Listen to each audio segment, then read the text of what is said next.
এবার কোপায় আর্জেন্টিনাকে ফেভারিট মানছেন ব্রাজিলের তারকা। আগামী 20 জুন থেকে যুক্তরাষ্ট্রের মাটিতেই শুরু হতে যাওয়া কোপা আমেরিকার জন্যই প্রস্তুতি নিতে শুরু করেছে দুই পরাশক্তি ও চির প্রতিদ্বন্দ্বী ব্রাজিল আর্জেন্টিনা। সর্বশেষ কাতার বিশ্বকাপে চ্যাম্পিয়ন আলবিসেলেস্তেদের দক্ষিণ আমেরিকার সর্বোচ্চ টুর্নামেন্টটিতেও সবার শীর্ষে ফেভারিট হিসেবেই দেখছেন ফুটবল বিশারদরা। সেই দলে যোগ দিলেন ব্রাজিলের ফরওয়ার্ড এনরিক ফিলিপে। তাই নিয়েই বিস্তারিত থাকছে প্রতিবেদনের বাকি অংশে। লিওনেল মেসি না থাকলেও বিশ্ব চ্যাম্পিয়নরা এগিয়ে থাকবে বলে মত ব্রাজিল জাতীয় দলের 4 ম্যাচ খেলা এনরিক ফিলিপের। ব্রাজিলিয়ান ক্লাব পালমেইরাস ছেড়ে আগামী জুনের পর রিয়াল মাদ্রিদে যোগ দেবেন এনরিক। এর আগে অবশ্য তাকে হলুদ শিবিরের হয়ে আসন্ন কোপায় খেলতে দেখা যাবে। আগামী 21 জুলাই 18 বছর বয়স পূর্ণ হতেই যাওয়া এই ফরওয়ার্ড টুর্নামেন্টটিতে খেলতে বেশ রোমাঞ্চিত।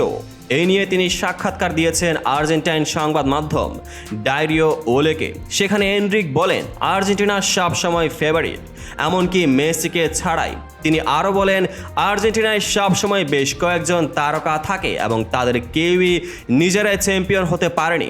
মেসি না থাকলেও যে কোনো প্রতিযোগিতায় আর্জেন্টিনা সবসময় ফেভারিটদের একটি। তাদের হারানো সবসময় কঠিন হবে। 2022 সালের ডিসেম্বর কাতারে যখন আর্জেন্টিনা তৃতীয় বিশ্বকাপ শিরোপা জিতেছে, তখন আন্তর্জাতিক ফুটবল মহলের দৃষ্টি আকর্ষণ করেন এনরিকো। কারণ তার নৈপুণ্যে সেবার যুব সকার কাপে চ্যাম্পিয়ন হয় সাও পাওলো।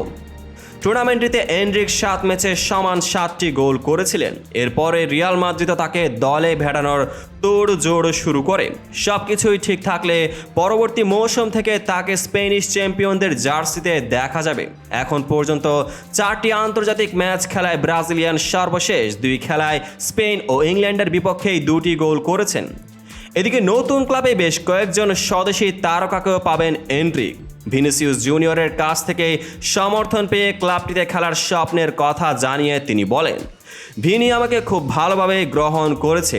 সে আমাকে শহর, ক্লাব এবং দল সম্পর্কে অনেক কিছুই বলেছে এবং আমি নিশ্চিত সে আমাকে আরও অনেক সাহায্য করবে, বিশেষ করে খেলার মাঠে।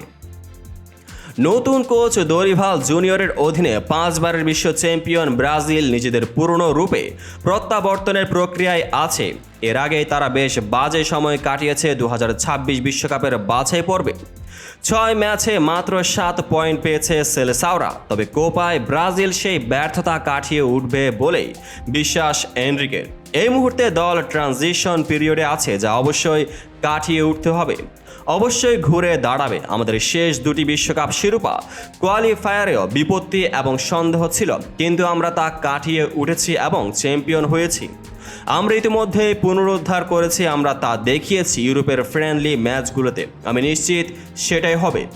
তো বন্ধুরা, ভিডিওর যারা সম্পূর্ণ দেখেছেন সবাইকে অসংখ্য ধন্যবাদ। ভিডিও শেষে কমেন্ট সেকশনে আপনার মতামত জানাতে ভুলবেন না। আর চ্যানেলটিকে সাবস্ক্রাইব এবং পেজটিকে ফলো করে পাশেই থাকবেন, যাতে পরবর্তী ভিডিওর সকল নোটিফিকেশন সরাসরি পেয়ে যান। দেখা হবে পরবর্তী ভিডিওতে।